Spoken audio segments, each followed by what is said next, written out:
Hello, it is future, or I guess present me, and I am coming to you live because I'm going to repost the video that you're about to watch. Some of you have already watched it, and if you got the unedited raw version, God, I feel bad for you. Please forgive me. Anyway, here is my holiday TBR, the edited version, because having that up on the internet, having the unedited version up on the internet would just kill me on the inside, knowing that my cringy self is out. I mean, this is already a bit cringe, but knowing that the cringy version exists out there would drive me nuts. So yeah, apologies for those that have already seen it, but for those that haven't, here you are. Enjoy. Bye.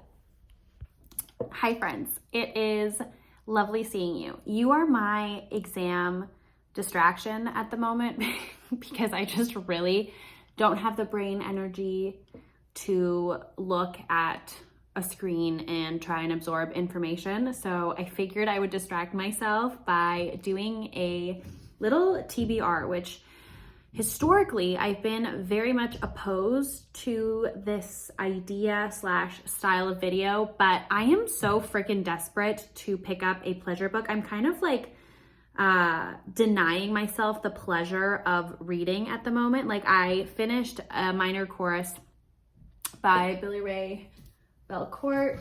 Bada bing, bada boom. She is a beauty. And I've just, been depriving myself of picking up another book because I love to suffer.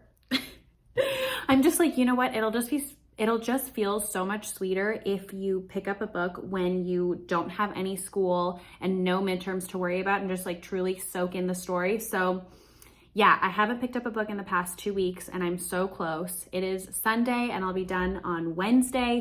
To kind of get me excited about reading and the beautiful break ahead, I have picked some books from my physical TBR that I must get through by the end of the year. Maybe it's a little ambitious because I feel like I have forgotten how to read.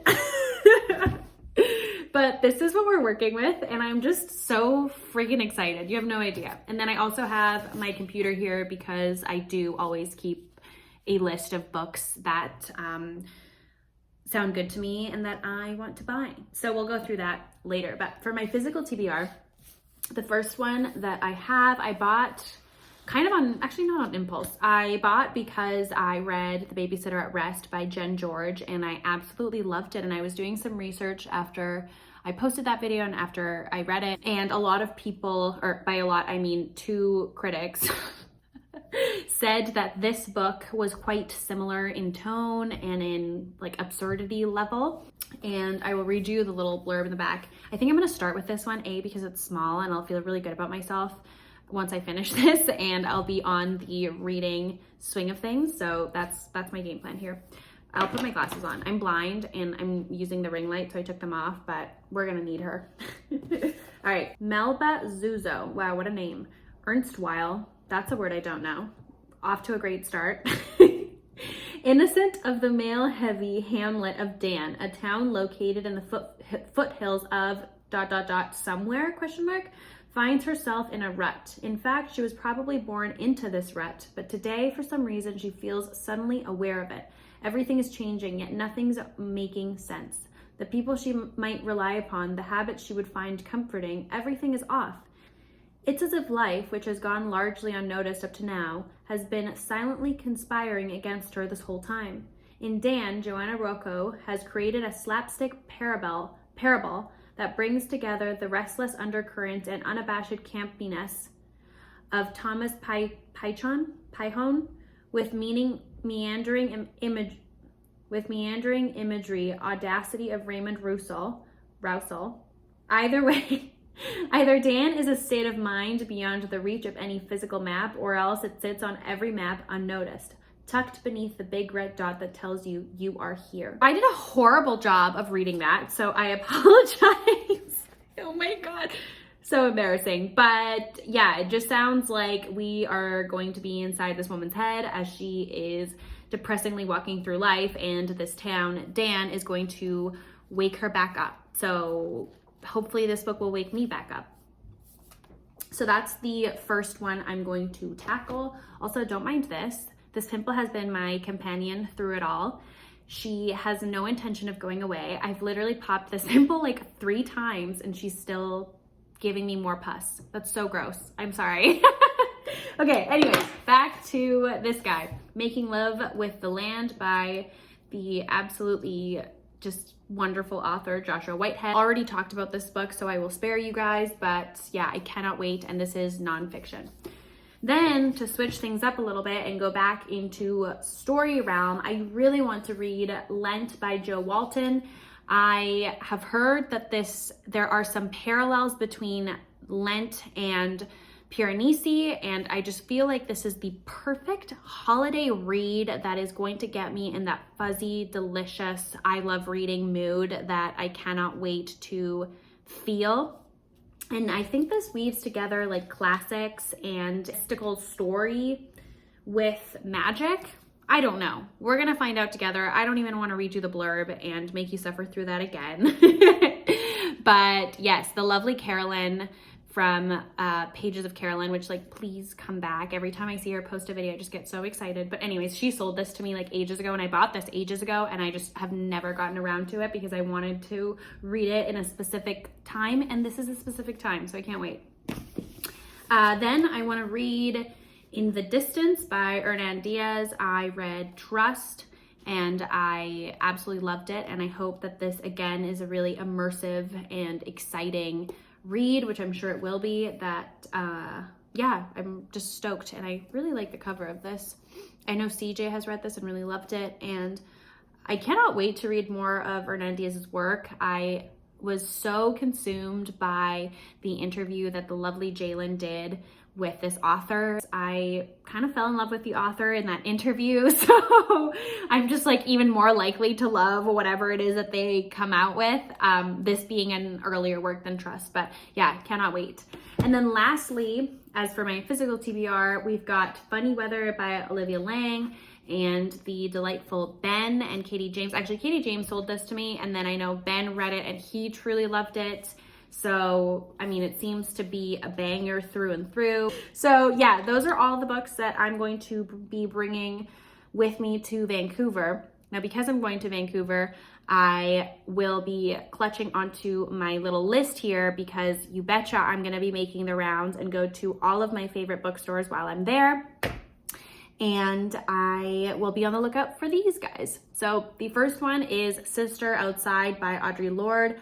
I've been wanting to read that book for ages, and I never got around to buying it for some reason. So I will not pass up an opportunity if I happen to find it at a used bookstore, which I feel like I have a pretty good chance of finding her. We'll see.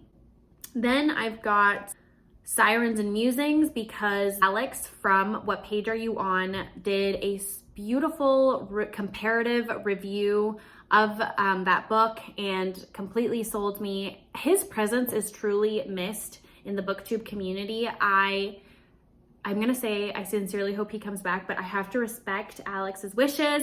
He wanted to end this chapter, and like I fully respect that on like a personal level, but like as a loyal viewer and like virtual lover of his, I'm devastated by that news. So like, please come back, Alex. I know we have the end of the year like favorite like books, and I hope that if you can just give us that like one video a year.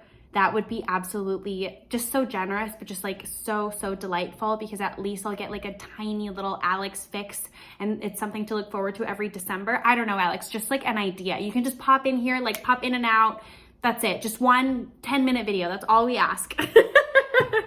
But anyways, back to Sirens and Musings. It just sounds really beautiful. The writing sounds like something I would really enjoy. And yeah, I'll be on the lookout for that. Then I want to read Death by Landscape. It sounds really thought-provoking, and I'm really intrigued by ideas and thoughts around climate change, climate justice. And from what I have heard of this book, I'm going to satiate my hunger for that kind of educational read. So looking forward to that. And I also have The Secret History, which, like, to be quite honest with you, has never been a book that interests me, really. I just feel like I'm trying to go against the grain. Like, I don't need that cool girl book. I'm too good for that. Not actually too good for it, but sorry, I'll take these off so I'm not blinding you with my ring light. But yeah, I was just like, you know what? That book has just been way too overhyped. The youth on TikTok love it. And I just felt like I'm too old, and I don't know, I just didn't want to feed into the hype. But I totally fed into the hype when Jalen disclosed that he was going to do that for his book club. And I watched like 10 minutes of that video, but then I realized that they were going to disclose and talk about like spoilers. So I thought to myself, you know what? This is my sign to go read The Secret History. At least buy it and just have it on my shelf. And then when I'm in the mood, I can always just pick her up. But yeah, nobody has literally made me want to read that book more than the conversation between Jalen, the lovely Sophie, the lovely Pato, on CJ, and I feel like I'm missing one other person. Apologies. I'm sorry if I am. I think I got you all, but yes. Anyway, that's all I have on my list. Not crazy, I must say, so that makes me feel good. And yeah, I hope all of you are having a lovely early December.